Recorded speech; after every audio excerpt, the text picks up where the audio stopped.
Olá, meus irmãos, tudo bem? Tudo na paz? Graças ao nosso eterno Criador. Mais uma vez aqui o nosso irmão Alberto Lírio. Agradeço de coração a todos os nossos irmãos queridos, os nossos irmãos que têm nos acompanhado em nossos vídeos, os irmãos que têm sido uma bênção para todos nós, aqueles que têm realmente anseio, desejo em conhecer a palavra do nosso eterno Criador. Meus queridos, antes de mais nada, deixe aí o seu like, mete o dedo no like e vamos ajudar o nosso irmão Alberto Lírio, que eu tenho pretensão, eu tenho objetivo, tá, meu querido? É alcançar o máximo de inscritos, é alcançar o máximo de pessoas que vão nos ajudar a divulgar cada vez mais o Evangelho Eterno, não é? Apocalipse 14:6. O Evangelho Eterno, por que foge esse assunto das pessoas mais renomadas, que têm nome de ensinador, de pregador no Brasil inteiro? Por que foge dessas pessoas? Porque não interessa. Porque o Evangelho Eterno, você viver o Evangelho Eterno, é como se você vivesse uma plena liberdade em Cristo. Mas isso, a religião, a tradição e o sistema não quer. Você já ouviu falar, não é? A carta magna, a carta áurea da princesa Isabel? Você já ouviu falar, né? Então, o Evangelho Eterno, ele foi assinado pelo Eterno Criador e foi divulgado pelo anjo que, a partir do juízo, viveríamos a era do Evangelho Eterno. O que era o Evangelho Eterno? É você viver a sua plena liberdade, não libertinagem, em Cristo, o nosso eterno Criador. Por que eu falo Cristo, nosso eterno Criador? Porque para nós, os ensinadores do preterismo, não existe trindade. O próprio eterno Criador, ele se fez, se tornou carne e habitou entre os homens. Dali para cá do juízo, nós vivemos o Evangelho Eterno. Meu querido, o assunto desse vídeo, eu quero falar sobre a segunda pregação mal ensinada. A primeira é no vídeo anterior e a segunda é nesse vídeo aqui. A segunda pregação mal ensinada que o sistema religioso ensina, sabe qual é? Entre aspas, eles falam assim: venham para a igreja para ser abençoado. O que você acha? Deixa aí nos comentários. Isso é verdade? Ou isso é uma falácia? Então essa ideia, meu querido, essa ideia de frequentar um local para ser abençoado, confunde muito as pessoas, e muito mesmo. E os líderes religiosos, eles utilizam com frequência essa tática. Venha para a igreja para ser abençoado. Você viu que aqui, para eles, o termo igreja significa um local físico, com uma placa na frente com o nome pastor presidente? Eles dizem assim: venham para a igreja para ser abençoado. Não é não, é mentira. Seja igreja e serás filho do Eterno. Nós não vamos à igreja, nós somos a igreja. Quem sabe, você já ouviu isso há muito tempo. Então, eles fazem um marketing pesado para que as pessoas associem a bênção de Deus à placa daquela denominação. É isso que eles fazem. Então, muita gente cai nessa armadilha e frequenta por anos esses templos achando que existe alguma ligação entre Deus e aquele lugar. Mas será que existe alguma ligação entre Deus e esse lugar? Será que existe, meu querido? Se você estudar a Bíblia, você vai ver que não. Não existe. Então, quando alguém recebe algo que reconhece como bênção divina, o mérito, preste atenção nisso aqui, o mérito não é de uma igreja, o mérito não é de um profeta, mas o mérito é de Jesus e a sua eterna graça, que foi pregada por Paulo, que depois veio a ser o evangelho eterno, que não é para ser pregado ou anunciado, mas é para ser o quê? Vivido. Leia Hebreus todo o capítulo 8 e leia Hebreus todo o capítulo 10. E você vai entender o que nós estamos falando.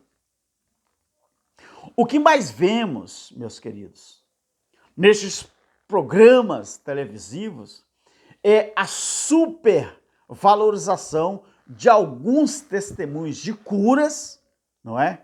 Ou prosperidade, fazendo muita gente acreditar que ir para aquela igreja resolverá os seus problemas. É isso ou não é? É verdade ou não é o que nós estamos falando? Entretanto, meu querido, deixa eu te falar uma coisa aqui. Entretanto, um pregador, quando ele é sério, quando ele é um pregador sério, ele jamais,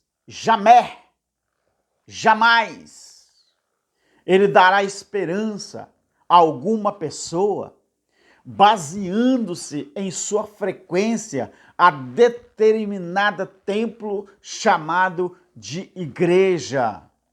Mas, se esse pregador, se esse ensinador, ele for sincero nas suas palavras, ele vai instruir pessoas a conhecer o que foi o evangelho do reino, o que foi a lei, o que foi a graça e o que é o evangelho eterno. Se o pregador for honesto, se ele for muito sincero, ele vai falar isso. Então, a explicação correta, sabe qual é?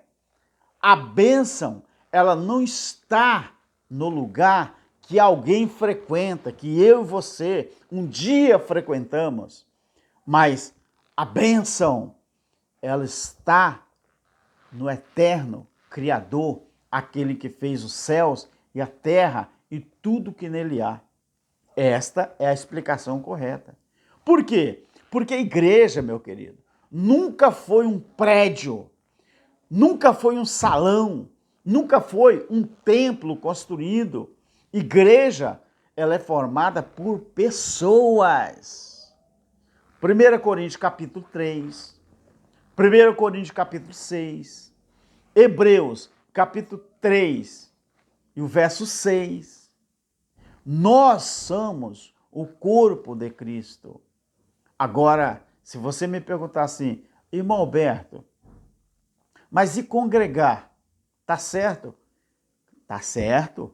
Você tem que congregar, você pode congregar. Não num lugar que ensinar a você que aquilo é a igreja. Que lugar é esse? Num templo físico, com uma placa denominacional e com o CNPJ e com o nome do pastor presidente. E além de mais, da convenção ao qual aquele ministério pertence. Isso não é igreja. Igreja não é isso. A igreja nunca foi um prédio. A igreja, ela nunca foi um salão construído. A igreja, ela é formada por pessoas. Deixa eu te dar um spoiler aqui. Pesquise aí o canal do nosso irmão Hafne, o voo da coruja, e você procura o vídeo em que o nosso irmão Augusto Nicodemos está dando ali uma palestra acerca dos desigrejados. Procura lá, porque o nosso irmão Hafne, ele colocou no seu canal o voo da coruja. Eu sou um dos assinantes, né, do canal dele. Assinantes não, inscritos, melhor. E você vai ver o nosso irmão ali que está dando estudo, e olha que esse homem é um homem que respeitado no Brasil e no mundo. Eu não estou aqui falando mal do nosso irmão Augusto Nicodemos. Não, ele é um homem respeitado, formado em tudo aquilo que você possa imaginar. Só que nesse vídeo ele se contradiz um pouco, porque ao mesmo tempo que ele está falando contra os desigrejados, na verdade, ele está concordando com aqueles que estão abandonando esses templos religiosos e estão seguindo a Cristo de uma maneira totalmente livre e independente do sistema religioso. Procure aí o voo da coruja, nosso irmão Hafne, e você procura o vídeo e você vai entender. Então, querido, nem todos que frequentam esses lugares, templo físico, nem todos eles são curados, nem todos eles ficam ricos. E a grande maioria, ela poderá cair em desapontamento. E o pior de tudo, meu querido, é que há pregadores ensinando que se alguém não recebeu tal bênção, é porque não teve fé, ou está em pecado, ou até mesmo possesso de demônios. Você sabia que os pregadores futuristas, os pregadores que fazem malabarismo nos púlpitos, como fosse em circo, eles ensinam isso? Que se a pessoa não receber essa bênção, é porque não teve fé. Ou seja, a religião é a única empresa que faz propaganda de um produto que não existe e quando não dá certo, eles botam a culpa em quem tinha que receber e não recebeu, porque eles falam que não teve fé. Mas eles tiram a responsabilidade deles das costas deles. Então, se você ou alguém continuar acreditando em pregações assim, essas pessoas vão sofrer muito, vão continuar sofrendo muito. Porque isso cria ou criará uma rotina, não é? Uma rotina de dependência daquele local, daquele espaço físico, não é? E quando não puder, quando as pessoas não puder ir a um culto, sabe o que vai acontecer? Ele sentirá culpa por isso. Olha que perturbação. Como disse o nosso irmão Júlio Chaves, lá da Paraíba, essas pessoas são perturbadas. E é verdade, meu querido. Essas pessoas são perturbadas. O nosso irmão Elcio de Jesus, lá do norte também, nordeste, né? Um grande abraço. Eu acho que é na Bahia. Nosso irmão André, né? Um grande abraço. Elcio de Jesus, melhor. Nosso irmão André Pimentel, o nosso irmão Messias Carvalho, nosso irmão Geraldo Moraes, o nosso irmão Erivelto Soares, o nosso irmão Cláudio Mendes, canal Limpo pela Graça. Esse homem, ele mencionou o meu canal certo dia, em um dos vídeos dele. Eu agradeço de coração. Aos irmãos em graça aí, que tiver canal no YouTube, não é? Que você fala da graça, do Evangelho Eterno. Você menciona o meu canal também, tá? Me ajude aí. Peça para as pessoas que são inscritas no seu canal se inscrever também no meu. Vamos dividir um pouco essa bênção, vão dividir um pouco, não é? Essa bênção, vamos dividir um pouco esse alimento. Tá bom, meu querido? Faça isso. E eu tenho um canal pequeno. Então, mesmo se eu tivesse um canal grande, não tem dificuldade nenhuma de mencionar os nossos irmãos. Até porque quem está em jogo aqui não é o canal de ninguém. É a palavra que nós estamos querendo que cada dia mais ela alcance um número maior de pessoas. Então, irmão, preste atenção. Quando Jesus ele disse, edificarei a minha igreja, ele não estava criando uma palavra nova, porque a palavra igreja já existia. A palavra igreja, ela foi inventada pelos gregos, com o nome de eclésia. Eclésia era o quê? Ajuntamento de pessoas para tomar decisão política, diplomática, política. Era um ajuntamento de pessoas. Ela não tinha um cunho espiritual. Jesus, ele acrescentou a palavra minha à igreja. Então ele diz, quando ele diz que edificarei a minha igreja, ele não estava criando uma palavra nova, porque a palavra igreja já existia, eclésia, e era uma assembleia de homens, é muito bom que se entenda isso aqui, era muito bom, e era uma assembleia de homens em idade adulta, para quê? Para quê? Chamados para fora de suas aldeias, para discutirem assuntos democráticos. A palavra eclésia era uma assembleia de homens com idade adulta, chamados para fora de suas aldeias para discutirem assuntos democráticos. Viu de onde surgiu a palavra igreja? Chamados para fora. Chamado para fora, fora de quê? Para fora das suas aldeias, onde eles habitavam ou estavam, para que pudessem tomar decisões democráticas. Assim que surgiu a palavra igreja. Por isso que está escrito em João 10 que Jesus, ele vai chamar as suas ovelhas lá no redil e elas saem para fora da onde elas estão. Então, a diferença, sabe qual é?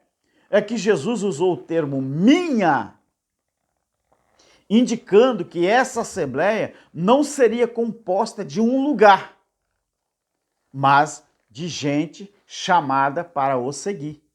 Então essa coisa de dizer, venham para a igreja para ser abençoado, isso é mentira. Isso não existe. E isso, o problema todo, meu querido, é esses títulos.